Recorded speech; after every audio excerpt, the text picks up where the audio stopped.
तो आज हम लोग पढ़ेंगे गोदावरी अपवाह तंत्र को, है ना। लेकिन गोदावरी को पढ़ें उससे पहले एक बात समझिए, अभी तक हम लोग सिंधु नदी, ब्रह्मपुत्र नदी और गंगा नदी अपवाह तंत्र, मतलब भारत के 3 बड़े अपवाह तंत्र को पढ़ करके समाप्त कर दिए, है ना।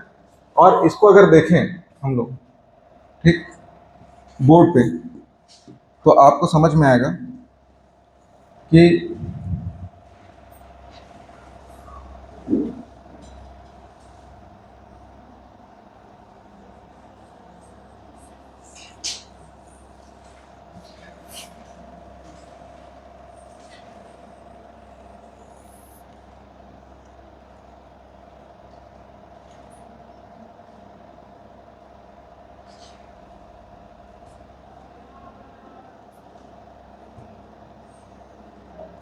इसको अगर देखें तो आपको समझ में आएगा कि उत्तर की तरफ जो नदियां बह रही हैं, है ना, इनके बीच ऐसा एक जल विभाजक रेखा काम करता है भारत में। क्लियर। बीच में एक वाटर डिवाइडिंग रेंज है जो उत्तर भारत की नदियों को उत्तर की तरफ और दक्षिण भारत की नदियों को दक्षिण की तरफ बहने को मजबूर कर देता है ना। इसके उत्तर में हम लोग देखे अभी तक कि यहाँ से सिंधु नदी, है ना, यहाँ से ब्रह्मपुत्र नदी और इधर से गंगा नदी और यहाँ यमुना नदी आकर के बह रही है। क्लियर बात। लेकिन इसके नीचे इधर आपका नर्मदा नदी, फिर सारी नदियां पूर्व की तरफ गोदावरी, कृष्णा, कावेरी और ये महानदी। क्लियर। ये किधर बह रही हैं? पूर्व की तरफ बह रही हैं। और इनके बीच में इस तरीके से वाटर डिवाइडिंग रेंज की तरफ काम कर रहा है कौन? ये रेखा। ये भारत की सबसे बड़ी जल विभाजक रेखा है। इसको क्या बोलते हैं? तो इस जल विभाजक रेखा का नाम है, ठीक, इसे दिल्ली, अरावली, विंध्याचल और पश्चिमी घाट, ठीक, दिल्ली, कटक, अरावली, विंध्याचल और पश्चिमी घाट, इन पर्वत श्रेणियों को मिला करके, ठीक, इसको एक वाटर डिवाइडिंग रेंज तैयार किया गया है। समझ में आया? इसी के वजह से दक्षिण की नदियां दक्षिण की तरफ और उत्तर की नदियां उत्तर की तरफ बहती हैं, जिनमें से कुछ नदी जो पश्चिमी घाट के पूर्वी क्षेत्र से निकलती हैं वो पूर्व की तरफ बह जाती हैं, और जो पश्चिमी हिस्से से निकलती हैं वो पश्चिम की तरफ बह जाती हैं। क्लियर। तो आपसे पूछेगा भारत का सबसे बड़ा वाटर डिवाइडिंग रेंज कौन सा है, तो यही बात बताना है आपको कि दिल्ली, कटक, अरावली, विंध्याचल और पश्चिमी घाट, इनको मिला करके एक लंबा वाटर डिवाइडिंग रेंज तैयार हो रहा है ना, जिसको क्या बोलेंगे? भारत का सबसे बड़ा वाटर डिवाइडिंग रेंज। अब इसमें देखिए, इसको थोड़ा मैं आपको डायग्राम से दिखा दूं। देखिए, जैसे इस डायग्राम को देखेंगे तो आपको समझ में आएगा कि ये वाली जो रेखा है, ये दिख रहा है, ये वाली, यही क्या है? Water dividing range. क्लियर बात। यही क्या है? भारत में वाटर डिवाइडिंग रेंज है। इसके पश्चिम की नदियां पश्चिम की तरफ और पूर्व की नदियां पूर्व की तरफ। आप देख पा रहे होंगे यहाँ गोदावरी नदी बह रही है, ये कृष्णा नदी बह रही है, यहाँ पे कावेरी नदी बह रही है, यहाँ पे महानदी बह रही है ना। और इसके उत्तर की नदियां उत्तर की तरफ, जैसे ये सोन नदी है, केन नदी है, बेतवा नदी है, ठीक, सिंध नदी है, चंबल नदी है, और यहाँ से निकल के आ रही है कौन सी नदी? यमुना नदी। जाकर के मिल जा रही है किससे? गंगा से। और ये कौन सी नदी? गंगा नदी। और ये साथ में मिलके जा रहे हैं और जाकर के बंगाल की खाड़ी में गिर जा रहे हैं। समझ में आया? तो इस तरीके से इस चीज को भी आप ध्यान में रखिएगा। क्लियर कि वाटर डिवाइडिंग रेंज कौन सी है। अब शुरू करते हैं आगे पढ़ना, ठीक ना। अब इसमें देखिए, दक्षिण भारत की नदियां हमको पढ़नी है, उत्तर भारत की नदियां हो चुकी हैं। दक्षिण भारत की जो नदियां हैं, दक्षिण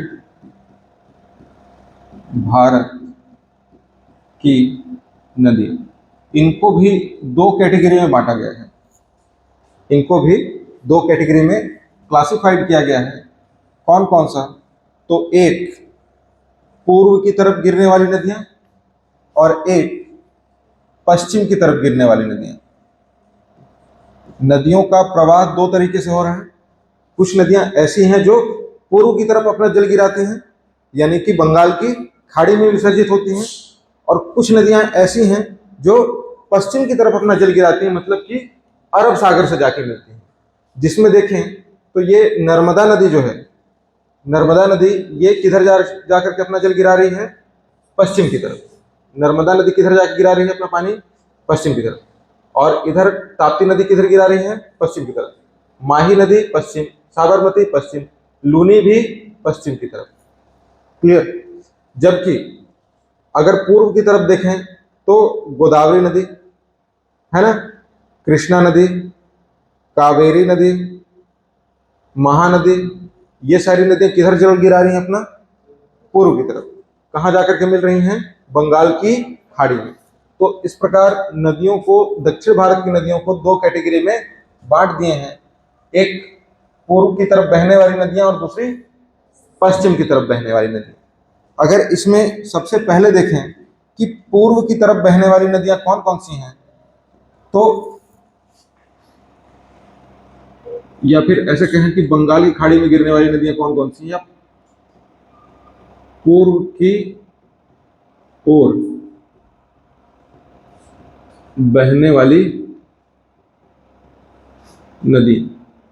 ठीक, तो इसमें अगर प्रमुख नदी की बात करें तो हमको तीन प्रमुख अपवाह तंत्र पढ़ने हैं, जिसमें से एक कौन सा है? गोदावरी अपवाह तंत्र। दूसरा कौन सा है? कृष्णा अपवाह तंत्र, कृष्णा अपवाह तंत्र, और गोदावरी अपवाह तंत्र। और तीसरा जो पढ़ना है अपने को, यह है कावेरी अपवाह तंत्र। क्लियर? तीन अपवाह तंत्र पढ़ने हैं, गोदावरी, कृष्णा और कावेरी। सोच रहे हो महानदी क्यों नहीं बता रहे हैं? तो महानदी हमको छत्तीसगढ़ में डिटेल में पढ़ना है, इसीलिए इसको यहाँ पे रहने दे रहे हैं। कम से कम ये तीन अपवाह तंत्र यहाँ पे समझ के चलते हैं, है ना। अब देखिए, इसमें सबसे प्रमुख और सबसे पहली अपवाह तंत्र कौन सी है? तो गोदावरी नदी की, है ना। तो देखिए ध्यान से गोदावरी अपवाह तंत्र को, ये आपकी नदी निकल गई कौन सी? गोदावरी, है ना। कौन सी नदी है ये? गोदावरी नदी। ठीक है, ज्यादा ही मोटा।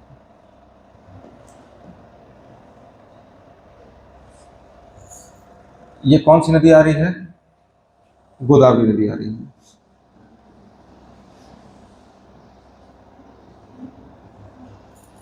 क्लियर? गोदावरी नदी जो है, इसको देखें ध्यान से, तो इसका जो उद्गम है ये कहाँ से हो रहा है? तो ये हो रहा है त्र्यंबकेश्वर। कहाँ से?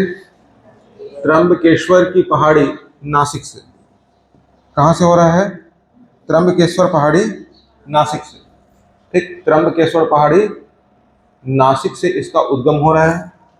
यहाँ से निकल करके महाराष्ट्र से, ठीक, त्र्यंबकेश्वर पहाड़ी नासिक महाराष्ट्र से निकल करके कुल 1465 किलोमीटर की लंबाई में बहते हुए, क्लियर, 1465 किलोमीटर की लंबाई में बहते हुए जा करके बंगाल की खाड़ी में मिल जाती है।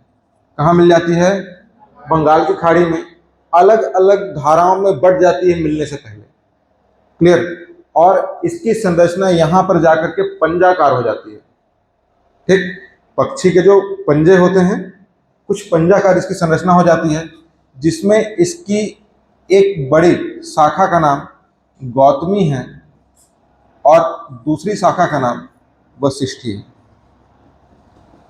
क्लियर? गौतमी है और वशिष्ठी, इसकी दो शाखाएं आपको ध्यान में रखनी है, गौतमी और वशिष्ठी। क्लियर? कहां से निकल रही है गोदावरी नदी?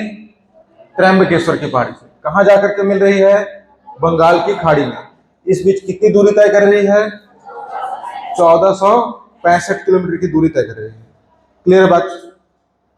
इसकी सहायक नदियां देखें तो इसकी सहायक नदियां एक, ठीक, इसका नाम क्या है? पूर्णा। दूसरा प्राणहिता। तीसरा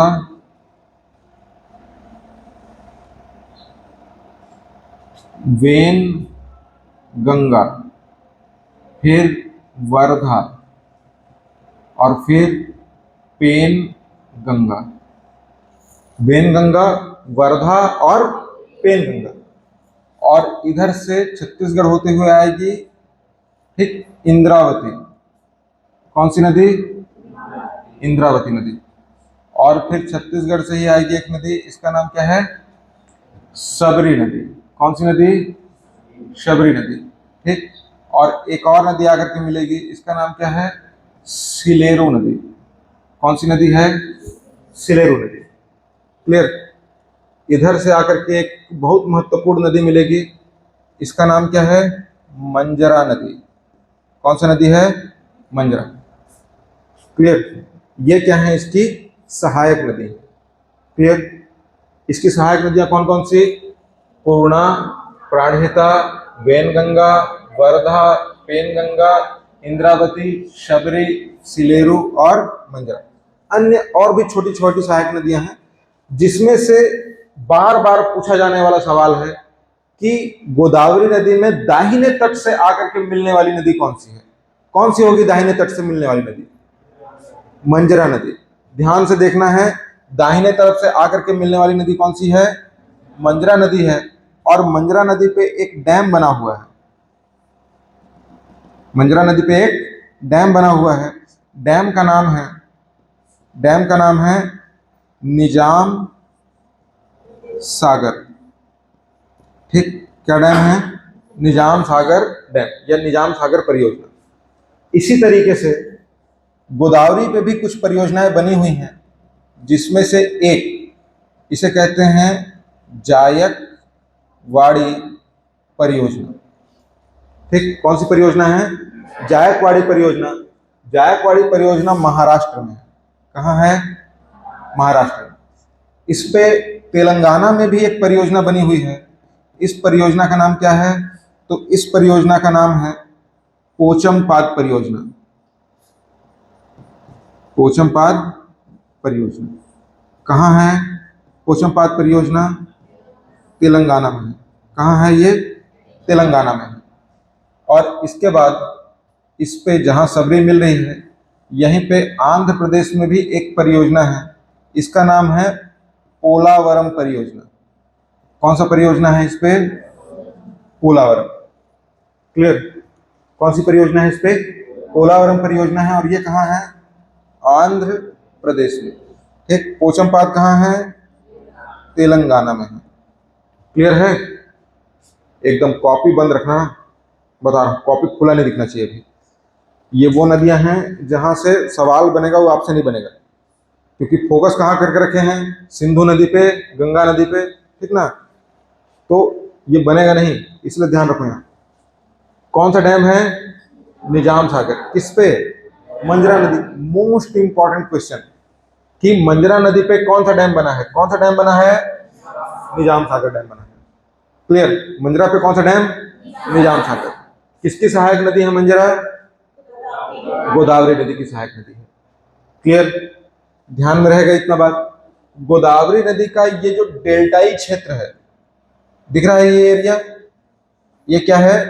गोदावरी का डेल्टा। ठीक, कौन सा क्षेत्र है ये? गोदावरी का डेल्टा। अब ये जो गोदावरी का डेल्टाई क्षेत्र है, इसकी खास बात यह है कि यहां पर मिलता है पेट्रोलियम। क्या मिलता है यहां? पेट्रोलियम। नीचे बहती है नदी कृष्णा। कृष्णा नदी और गोदावरी नदी के बीच के बेसिन को बोलते हैं कृष्णा गोदावरी बेसिन या केजी बेसिन। केजी बेसिन में क्या मिलेगा आपको? पेट्रोलियम मिलेगा, नेचुरल गैस मिलेगा। क्लियर? क्या मिल रहा है यहाँ? पेट्रोलियम और नेचुरल गैस। क्लियर है बात? किसमें मिल रहा है? केजी बेसिन में। ध्यान में रहे केजी बेसिन।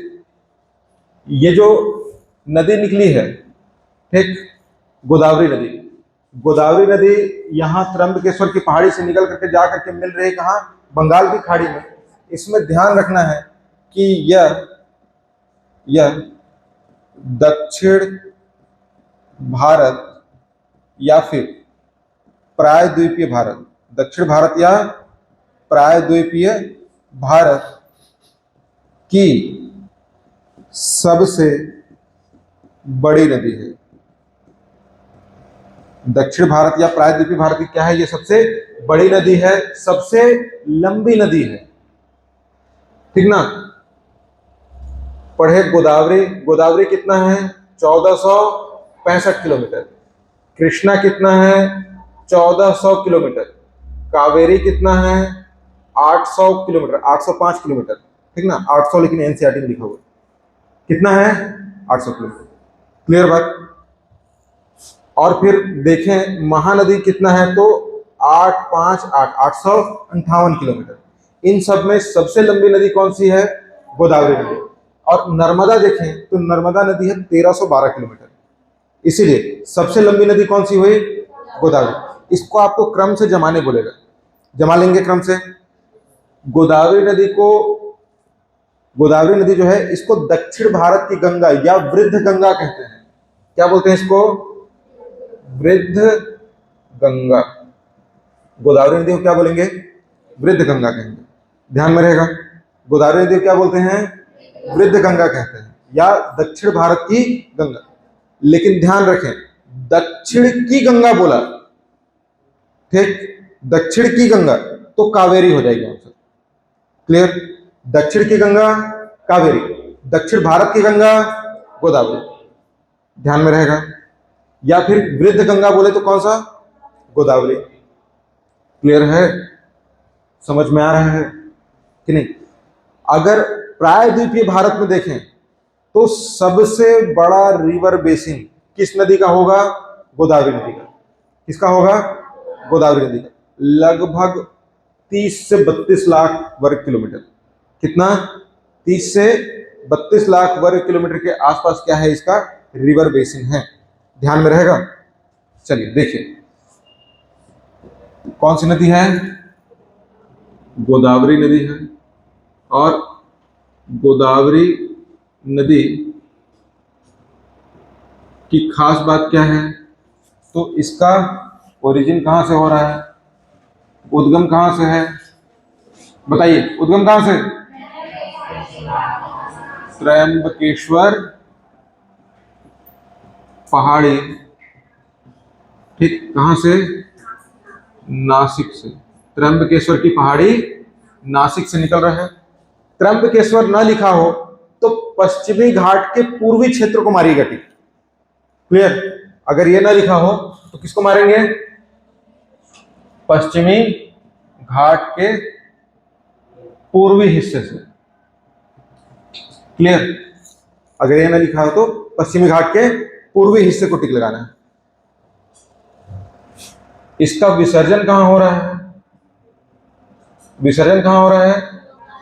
बंगाल की खाड़ी में, मतलब बे ऑफ बंगाल में। डिपोजिशन कहां हो रहा है? बंगाल की खाड़ी में। लंबाई कितनी तय कर रही है? लंबाई कितनी? 1465 किलोमीटर। कितनी लंबाई तय करती है?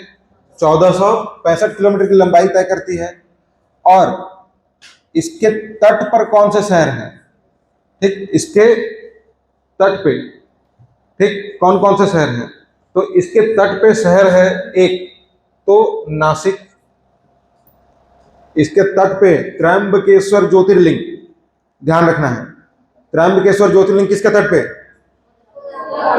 गोदावरी नदी के तट पे। ध्यान में रहेगा। ठीक, नासिक इसके तट पे है। नांदेड़, महाराष्ट्र का ही एक जगह है नांदेड़, ये भी इसके तट पे है। औरंगाबाद, औरंगाबाद ये भी इसके तट पे है। फिर आगे जाएंगे तो आपका, आगे जाएंगे तो राजमुंदरी आंध्र प्रदेश, ये भी क्या है इसके तट पे है। इसकी सहायक नदियां देखें, सहायक नदियां, तो सहायक नदियों में कौन कौन सी सहायक नदियां हैं? इसकी सहायक नदियों में एक सहायक नदी है वर्धा, पूर्णा, मंजरा, इंद्रावती, शबरी, सिलेरू आदि, ये क्या है इसकी सहायक नदियां हैं। इसमें अगर विशेष बात देखें, विशेष बात, तो पहला बात ध्यान में रखना है कि यह बंगाल की खाड़ी में मिलने से पूर्व कई धाराओं में बंट जाती है। कई धाराओं में क्या हो जाती है? बंट जाती है, जिसमें गौतमी, गोदावरी और वशिष्ठी गोदावरी प्रमुख है। क्लियर बात? हाँ, सिलेरू। ठीक। दूसरा, इसे दक्षिण भारत की गंगा या वृद्ध गंगा भी कहते हैं। क्लियर? तीसरा बात, इसके बेसिन में पेट्रोलियम पाया जाता है।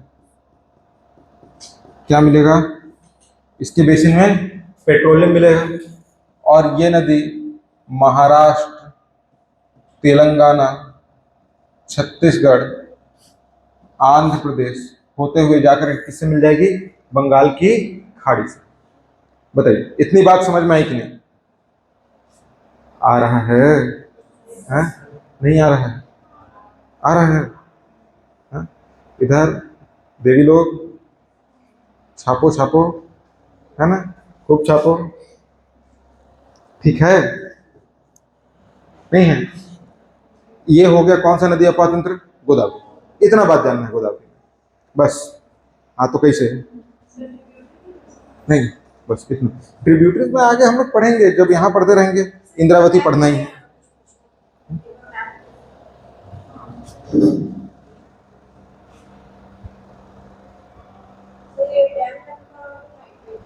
नहीं, जो काम का है। हाँ, फिर लंबाई बताऊंगा ना जब हीरा कुंड आएगा, तो जिसकी खास बात है। हाँ, बोल। तुम्हारा क्या है? अरे बीमारी।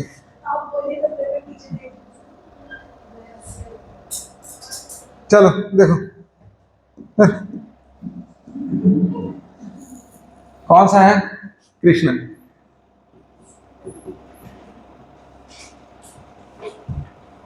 कृष्णा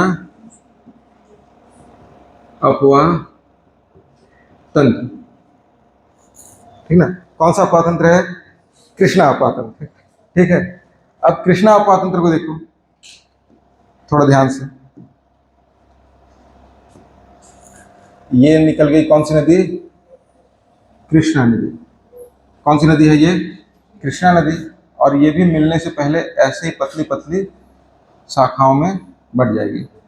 ठीक। कहाँ मिल रही है? बंगाल की खाड़ी में, ठीक ना।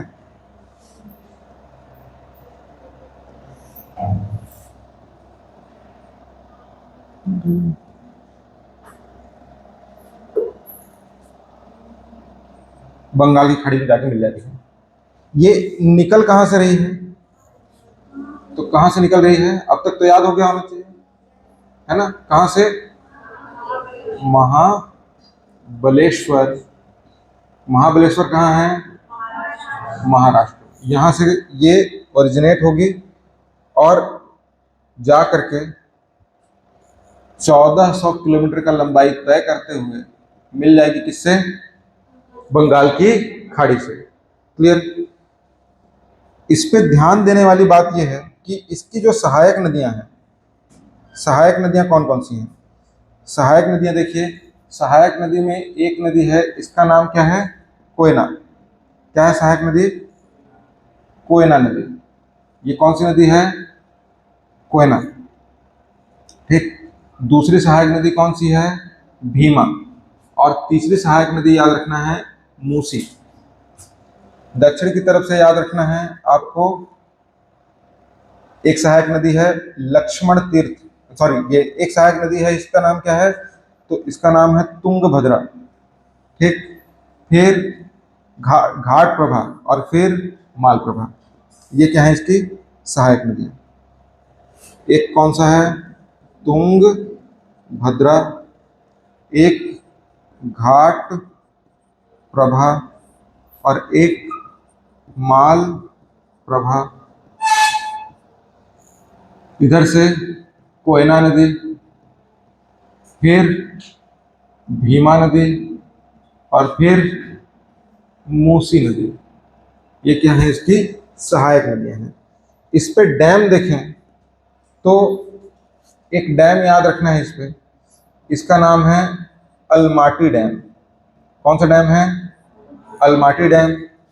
दूसरा याद रखना है, इस पे डैम है, इसका नाम क्या है, नागार्जुन सागर। कौन सा डैम है, नागार्जुन सागर। तीसरा डैम इसमें ध्यान में रखना है, ठीक, कौन सा डैम है, तो तीसरा डैम याद रखना है, इसका नाम है श्री सेलम। ठीक, श्री शैलम। ठीक, कौन सा डैम है, श्री शैलम। क्लियर बात, ध्यान में रहेगा। कौन सा डैम है, श्री शैलम डैम। क्लियर, ध्यान में रहेगा। ये डैम किस पे बने हुए हैं, कृष्णा नदी पे। अलमाटी डैम कहाँ है, कर्नाटक में। ठीक, नागार्जुन सागर आंध्र प्रदेश में, श्रीशैलम भी आंध्र प्रदेश में। और इसके तट पे शहर बसा हुआ है, इसका नाम है विजयवाड़ा। ठीक, अब लिख लेते हैं इसको, थोड़ा सा छोटा पातंत्र है ना। देखिए, कृष्णा नदी, कृष्णा नदी, कृष्णा नदी का उद्गम कहां से हो रहा है, उद्गम कहां से, महाबलेश्वर। ठीक, महाबलेश्वर धार्मिक स्थल है और क्या है, ठीक, हिल स्टेशन भी है, ध्यान रखना है। महाबलेश्वर, ठीक, कहां से, महाराष्ट्र से। विसर्जन कहां हो रहा है इसका, विसर्जन कहां है, बंगाल की खाड़ी में। ठीक, और लंबाई कितनी तय करती है ये, कितना है, 1400 किलोमीटर। ठीक ना, 1401 किलोमीटर, 1400 याद रखो। ठीक है। कहाँ कहाँ बहती है, तो महाराष्ट्र में बहती है, कर्नाटक में बहती है, तेलंगाना में बहती है और आंध्र प्रदेश में बहती है। ठीक है, इतने राज्यों में ये बह रही है। इसके तट पर शहर देखें तो तट पे शहर कौन सा है, तो विजयवाड़ा है। इसके तट पे कौन सा शहर है, विजयवाड़ा। इसकी सहायक नदियां देखें, सहायक नदियां, तो सहायक नदियों में ध्यान रखना है, एक सहायक नदी है इसकी कोयना। कौन सी नदी है, कोयना। दूसरी सहायक नदी इसकी तुंग भद्रा नदी। कौन सी नदी? तीसरा मूसी नदी, चौथा भीमा नदी, पांचवा घाट प्रभा और छठवां मालप्रभा। क्लियर? ये क्या है? इसकी सहायक नदी है। तुंगभद्रा नदी, इसको ध्यान देना है। तुंगभद्रा नदी के तट पर शहर बसा है, इसका नाम है हम्पी। इसके तट पर कौन है? हम्पी। हम्पी विजयनगर साम्राज्य की राजधानी रही है। समझ में आया? कहाँ है? तुंगभद्रा नदी के तट पे। मूसी के तट पर शहर बसा है हैदराबाद। कौन सा? हैदराबाद किसके तट पे? मूसी के तट पे। भीमा के तट पे भीमा शंकर ज्योतिर्लिंग, भीमा शंकर ज्योतिर्लिंग है। ध्यान में रहेगा। भीमा शंकर ज्योतिर्लिंग किसके तट पे? भीमा नदी के तट पे। क्लियर? इसमें ध्यान रखने वाली एक और खास बात है कि यह कृष्णा नदी यह दक्षिण की ओर बहने वाली दूसरी सबसे लंबी नदी है। क्लियर? दक्षिण भारत में बहने वाली सबसे लंबी नदी गोदावरी और दूसरी सबसे लंबी नदी कृष्णा नदी। रहेगा याद? रहेगा? चलो, कौन सुनाएगा? दोनों। इसका एक और बच जाएगा, कावेरी। कावेरी बता के खत्म करेंगे। हाँ, बताओ कौन बताएगा?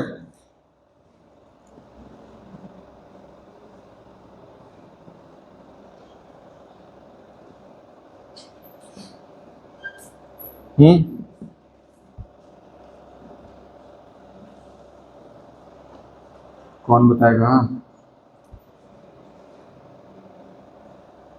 बताओ। है हिम्मत? बताओगे? अरे अभी तो लिख दिया हूं। हाँ, अब बताओ। देख के तो फटाफट बता दोगे। इतना समय लगता है? एकदम फटाफट छाप रहे हो ना, मना किया था इसीलिए। केवल देखना है। ठीक, आराम से नोट्स बनाने के लिए इसको रिकॉर्ड कर रहा हूँ कि आराम से जाके वो कर देना, नोट्स बना लेना। तो डाल देंगे ना, और लास्ट में तो समय दूंगा ही लिखने के लिए। आराम से लिखना है कि नहीं? बताओ कौन सुनाएगा? है कैसे? हाँ,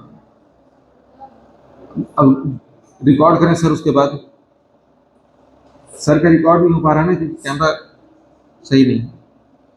उनको रिकॉर्ड करना कल से शुरू करना था, लेकिन कैमरा जवाब दे दिया। मैं तो अपने फोन से कर ले रहा हूँ।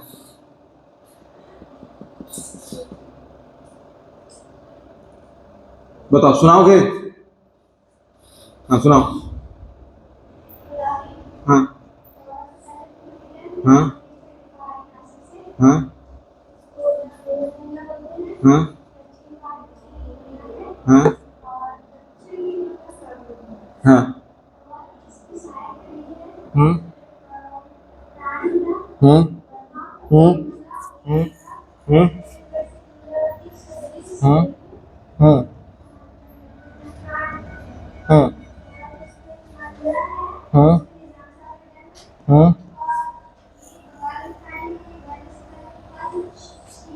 हम्म हम्म हम्म हम्म। और कौन सा है? हाँ हाँ, ठीक। पोलार और पोचमपत। पोचमपत कहाँ है?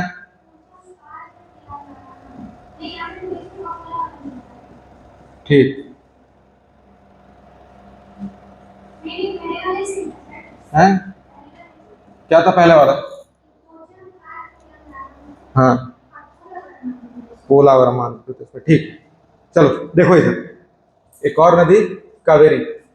कावेरी नदी निकल कहां से रही है? ब्रह्मगिरी स्वर्णगिरी की पहाड़ी कर्नाटक से, ठीक ना। और ये 805 किलोमीटर की लंबाई में बहते हुए, ठीक। माजिद हुसैन पढ़ोगे 750 के करीब बताएगा, ठीक। एनसीईआरटी में 800, ठीक ना, 805।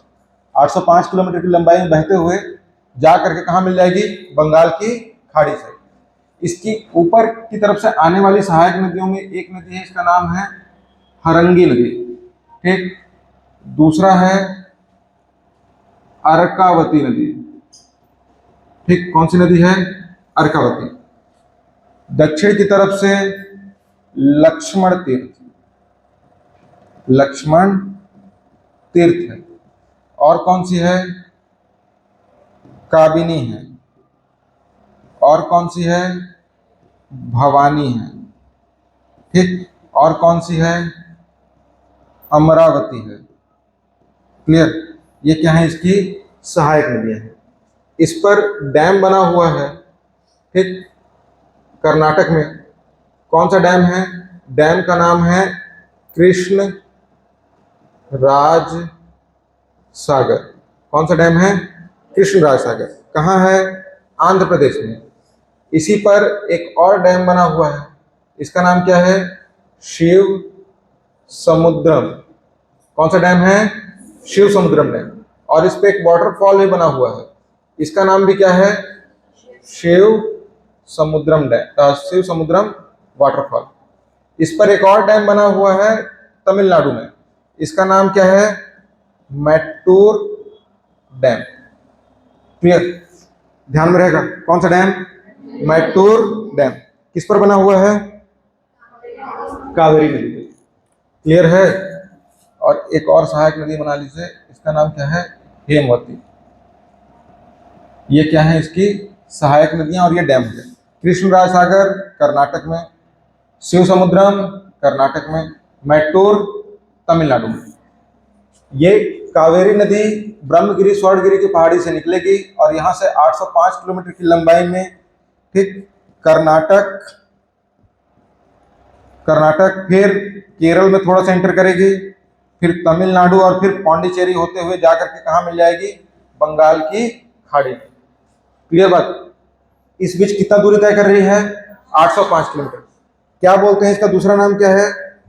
दक्षिण की गंगा। क्या कहते हैं इसको? दक्षिण की गंगा। समझ में? और ये भी जाने के बाद कैसी आकृति बना लेती है? तो पंजाकार। क्लियर? अगर इसको व्यवस्थित तरीके से लिखना हो तो ये नदी हो गई कौन सी? कावेरी नदी। और कावेरी नदी का उद्गम कहां से है? उद्गम कहां से? ब्रह्मगिरी, ब्रह्मगिरी चंद्रगिरी की पहाड़ी, कर्नाटक से, ठीक है। यहां से उद्गम है। विसर्जन कहाँ है? विसर्जन है बंगाल की खाड़ी में। लंबाई कितनी है? 805 किलोमीटर। कहाँ कहाँ बहती है? कर्नाटक में, केरल में, थोड़ा सा केरल में ना, 1% के आसपास केरल, फिर तमिलनाडु और फिर पांडिचेरी में। इतने जगहों पर बहती है, जिसमें सबसे ज्यादा कहाँ बहती है? तो तमिलनाडु में। क्लियर? फिर इसकी सहायक नदियां कौन कौन सी हैं? सहायक नदियां कौन कौन सी हैं? तो सहायक नदियों में ध्यान देना है आपको। हेमवती है, अर्कावती है, ठीक। हेमवती है, अर्कावती है, लक्ष्मण तीर्थ है, लक्ष्मण तीर्थ है ना। और है क्या है? काबिनी है और भवानी है। ये सब क्या है? इसकी सहायक नदियां। इसमें खास बात क्या है? इस पे डैम बना हुआ है। कौन कौन से डैम है? तो एक शिव समुद्रम डैम है, ठीक। दूसरा मैटूर डैम है, और तीसरा कृष्णराज सागर डैम है ना, ये डैम है, ध्यान में रहेगा। जिसमें शिव समुद्रम जो डैम है, इस पे 1902 में पहली बार हाइड्रो पावर जनरेशन का प्रयास किए थे और वो सफल हो गया था।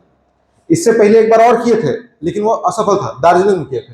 ये वाला क्या था, सफल परीक्षण था। क्लियर। इस पर एक वाटरफॉल है, वाटरफॉल का नाम क्या है, शिव समुद्रम। क्या नाम है इसका, शिव समुद्रम। और विशेष बात क्या है, विशेष बात, तो विशेष बात ध्यान देना है कि कावेरी नदी दक्षिण भारत में बहती है, फिर भी कैसी है, तो सदा नीरा है, ठीक, पेरिनियल है। कैसे, बड़ा सवाल है कि दक्षिण भारत में बहते हुए कैसे सदा नीरा हो सकती है, क्योंकि दक्षिण भारत की नदियां तो मौसमी होती हैं। इसकी खास बात यह है कि तमिलनाडु में जो मानसून आता है वो आता है शीतकाल में, समझ में आया? कब आता है, शीतकाल, नवंबर दिसंबर में मानसून आता है, ठीक ना। लौटते हुए मानसून से वर्षा होती है कब, कहां पे, तमिलनाडु में। जबकि कर्नाटक में वर्षा होगी, ठीक, जब मानसून का सीजन चलते रहेगा, ठीक ना, दक्षिण पश्चिमी मानसून से। इसीलिए इसको जून जुलाई में भी वर्षा की प्राप्ति होगी, वर्षा जल की, और इसको नवंबर दिसंबर में भी वर्षा जल की प्राप्ति होगी। दोनों तरीके से इसको क्या मिल रहा है, पानी मिल रहा है। और थोड़ा सा एक केरल में भी बहती है, तो इसीलिए इसमें लंबे समय तक पानी रहता है और इसको क्या बोलते हैं, सदा नीरा। समझ में आया? इसके तट पर शहर है श्रीरंगपट्टनम। कौन सा शहर है, श्रीरंगपट्टनम। और तंजौर इसके क्या है, तट पर है। इसे दक्षिण की गंगा कहते हैं। क्या बोलते हैं इसको, दक्षिण की गंगा। क्लियर है बात? तो ये हो गई हमारी दक्षिण की तरफ बहने वाली नदियां जो पूर्व में बंगाल की खाड़ी में अपना जल गिराती हैं। क्लियर। अब कुछ छोटी छोटी नदियां बच गई हैं जिसको लास्ट में हम लोग देखेंगे एक बार में मैप में। क्लियर, समझ में आया है कि नहीं, आ गया? कल पढ़ेंगे नर्मदा नदी अपातंत्र, ठीक ना। नर्मदा, ताप्ती, लूनी, साबरमती, ये जो बच गए हैं एक शाखा, इसको पढ़ेंगे और कल समाप्त कर देंगे अपातंत्र को पूरा। क्लियर, चलो छोड़ो, ठीक।